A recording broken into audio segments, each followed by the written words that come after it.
Hey there, 521. Welcome to week 7. Lots going on. After this full week, we just have one more week, and that is the end of EDUT 521.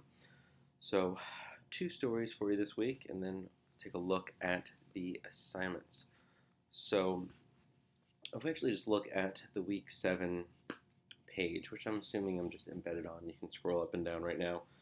Right below me, if you're on the week 7 page, let's see what I did with it's funny to me.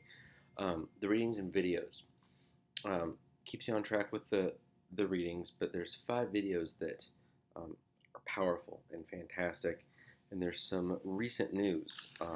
I will link in the weekly announcement this article that I'd like to just introduce you to right now from futurism.com. You may have seen this pop up in your Facebook post. The idea of what Elon Musk is doing. When we talk about assistive technology, my goodness, this is pretty wild. So he outlined how he's going to merge the human brain and artificial intelligence. And you can skim a little bit of the article on futurism.com. But what he said, his quote, are you ready for this? Creating a neural lace is the thing that really matters for humanity to achieve symbiosis with machines.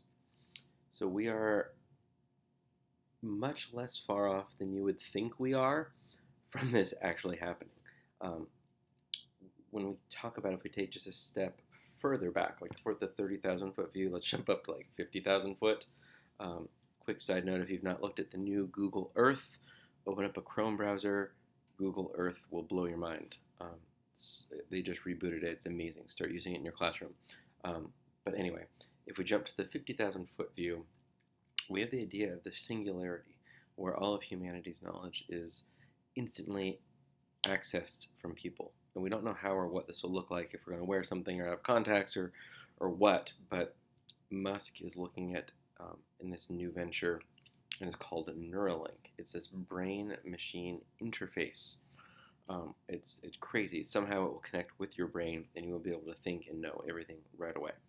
So the reason I bring this up, these videos that we're watching, which are the type of videos you would expect to see in a course like this, right? Like how people are able to use assistive technology to do things that they otherwise could not do. It's about to break open, and I'm within 5 years we're going to start seeing versions of this, and it's going to what's the adverb? Maybe catastrophically change how we teach and what we talk about with equity. It's happening exponentially quicker than you would think, and we as humans are so bad with exponential growth. But let's get back to these videos, right? So the videos are like, cool, these are amazing, profound ways that assistive technology can help people communicate, like amazing. So as you watch those, think about those with the lens of what does it mean when every human will be able to tap into assistive technology, when all technology like hyper connects us in ways that feel like crazy scary, crazy science fiction, crazy futuristic, and yet are happening very, very, very soon compared to what we think. We're like, yeah, in like 100 years and 1,000 years.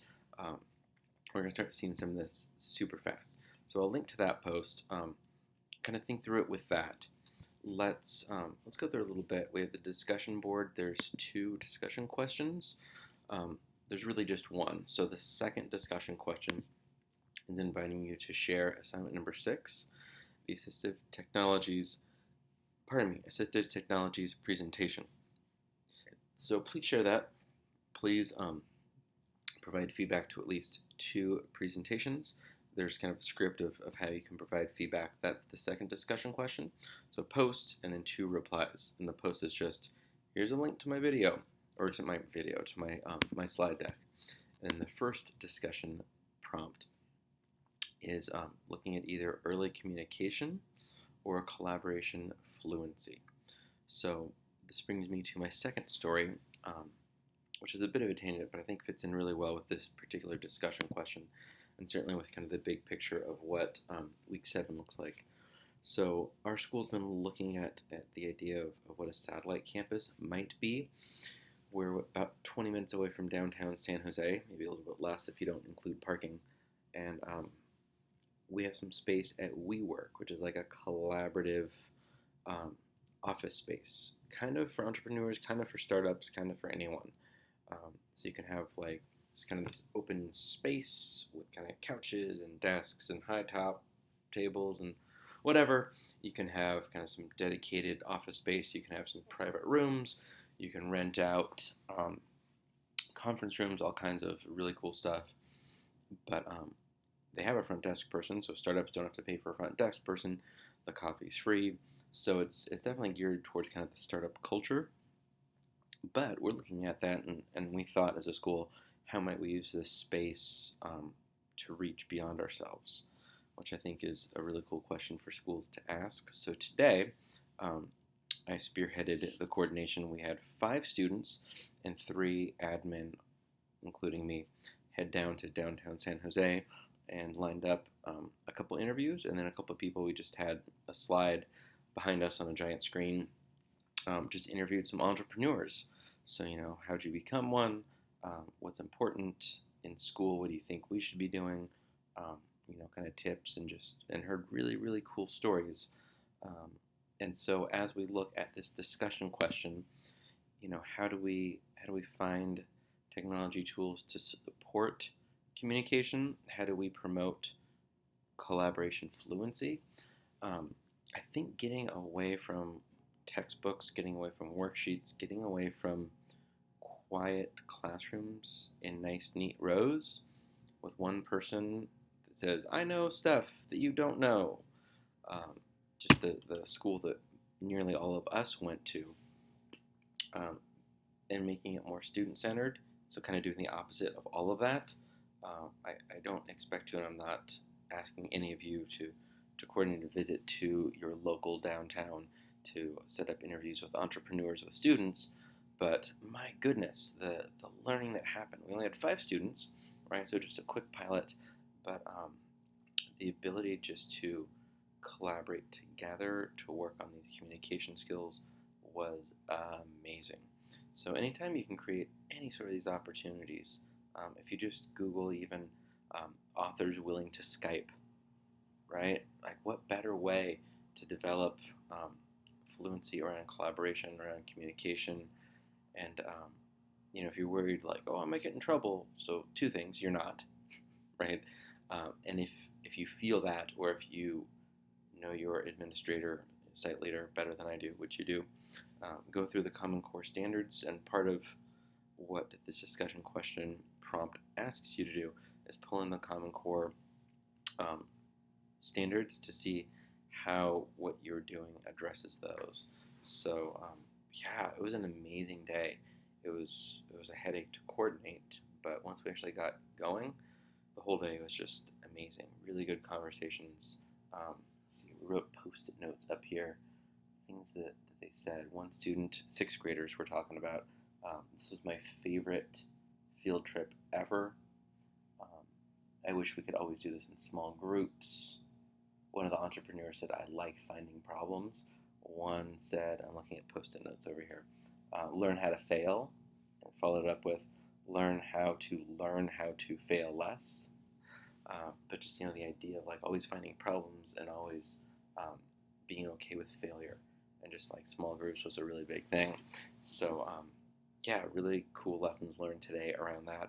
Hopefully that kind of sets your brain in a good space for the discussion question. Um, Last thing I'd like to talk about is this 3-day lesson plan.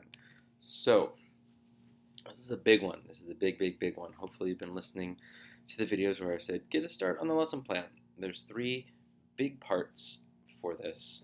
The first one is the actual lesson plan, where you have 3 days with just lesson plans, objectives, materials, procedures, activities, classwork, if there's homework, the actual plan of it. And the trick with this is that you need to have enough detail that anyone could implement these lesson plans by just saying, here you go, right? Like a almost paint by number style lesson plan, which is not how any of us actually teach and plan. And yet by getting to this granularity in the detail of our planning, really gives us the opportunity for some deep reflection and really thinking about UDL, Universal Design for Learning, all those principles and how they fit into the lesson plan. Um, so it's going to definitely feel like a homework assignment, right? Like, I recognize that this is not how we teach or how we plan to teach, but really thinking at it and being able to really be thoughtful about the UDL principles, and then looking at how at-risk students, how gifted students, how students with disabilities, students that are English language learners, how all of them um, are able to interact with the lesson plans, um, I think is a good use of time. So that's the first big bucket, right? Is actually write out the super detailed lesson plans, 3-day lesson plan. Second thing is to actually teach it. So you are expected to actually teach the 3-day lesson plan. I know that this is a lot, so hopefully you're prepared emotionally and energy-wise for it. And you're going to go through and have some reflections. The second part, if you're not in a classroom now, please plan ahead, get permission from a teacher for the grade it's intended for, to actually work with the teacher or on your own to actually implement these lessons. That's an important part of it. And the third part is the reflection. And it's a pretty standard reflection, like what worked, what didn't, what would you do differently. It asks you to look at it through the lens of Sammer and Bloom's taxonomy, the Bloom's digital taxonomy. And yeah, just, kind of a concluding reflection. So that is a significant project that is due at the end of week 7. So that is all. Reach out if you have questions, and hang in there. This is week 7 starting. Happy week 7, everybody.